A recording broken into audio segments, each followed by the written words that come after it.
बोलिए कृष्ण कन्हैया लाल की, सांवरिया सरकार की। अब राजा परीक्षित जंगल में शिकार खेलने के लिए आगे बढ़ते हैं और शिकार खेल करके बहुत ज्यादा थक जाते हैं, तो वो एक ऋषि के आश्रम में जाते हैं और पानी मांगते हैं जाकर। ऋषि को एकदम कहते हैं कि मुझे क्या चाहिए, जल पीना है, पानी पीना।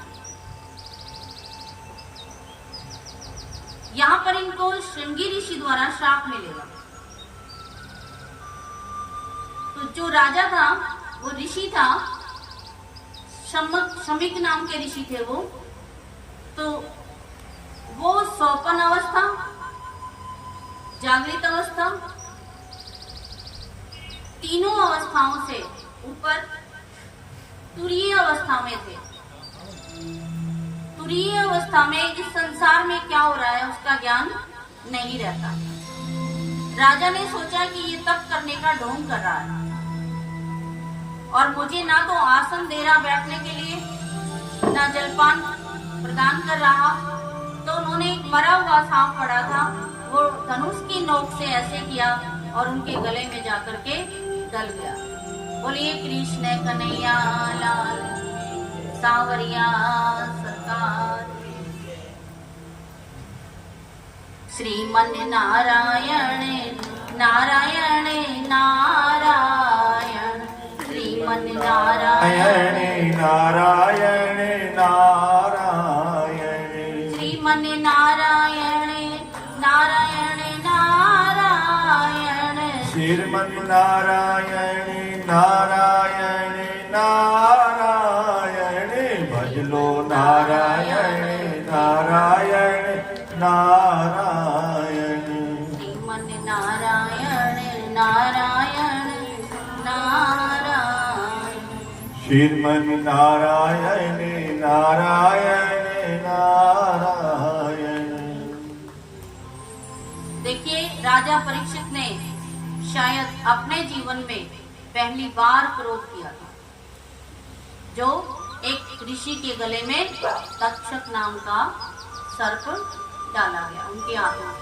कभी क्रोध नहीं किया, पहली बार ही क्रोध किया। और ये बात पास में ही शमिक ऋषि के पुत्र श्रृंगी ऋषि थे तालाब पर। कुछ बच्चों ने जाकर के बता दिया कि तुम्हारे पिता के गले में राजा ने मरा हुआ सांप डाला। उस बच्चे ने इस बात की जानकारी नहीं ली, क्यों डाला। उस बच्चे ने कहा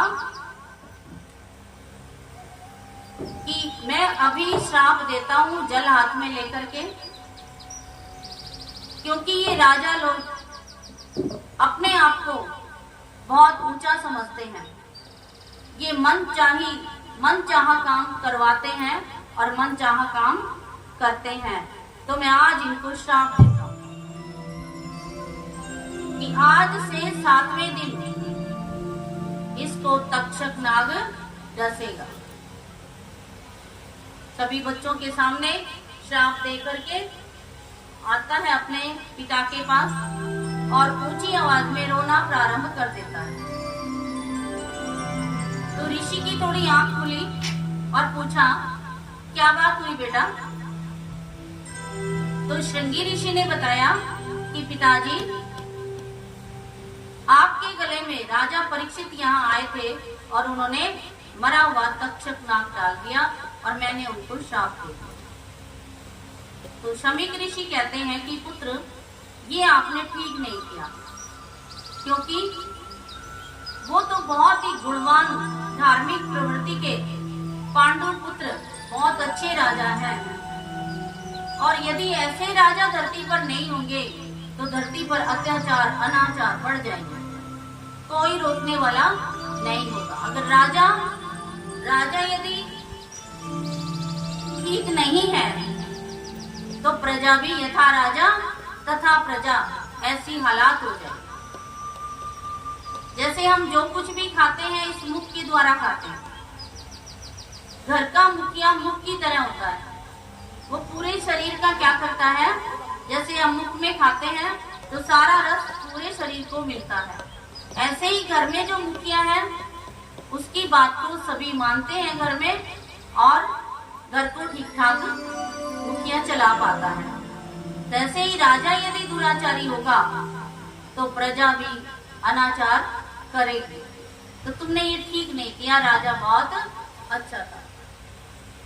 शमीक ऋषि कहते हैं कि हम तो ऋषि हैं, हमारा क्या है, सुख दुखे समय कृत्वा लाभा अलाभौ जया अजौ। हम तो सुख दुख लाभ हानि जय पराजय सभी को क्या समझते हैं, बराबर समझते हैं। तो शमीक ऋषि ने चाहा कि राजा परीक्षित को ये बात बता देनी चाहिए कि आपको क्या मिल चुका है, श्राप मिल चुका। राजा परीक्षित जैसे ही घर में आते हैं, एक मुकुट पहन रखा था, वो मुकुट उतारा तो एकदम उनको समझ में आया मैंने क्या कर दिया, मुझे ऐसा काम नहीं करना चाहिए था।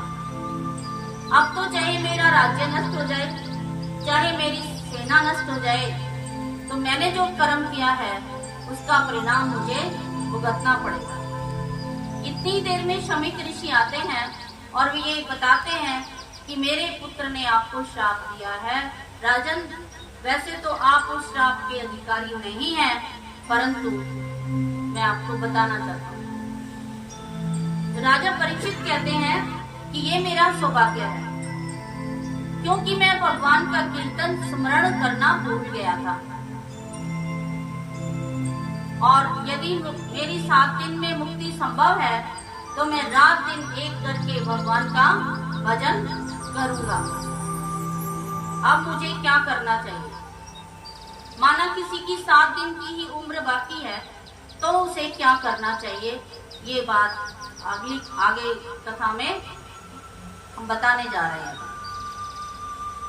तो शमीक ऋषि से ये बात जान करके राजा परीक्षित राज्य का त्याग करके अपने पुत्र को राज्य देकर के चल पड़े गंगा नदी के तट पर, और वहां बैठकर क्या कहते हैं, अब प्रभु कृपा करहु एहि भांति, सब तजी भजन करहु दिन राति।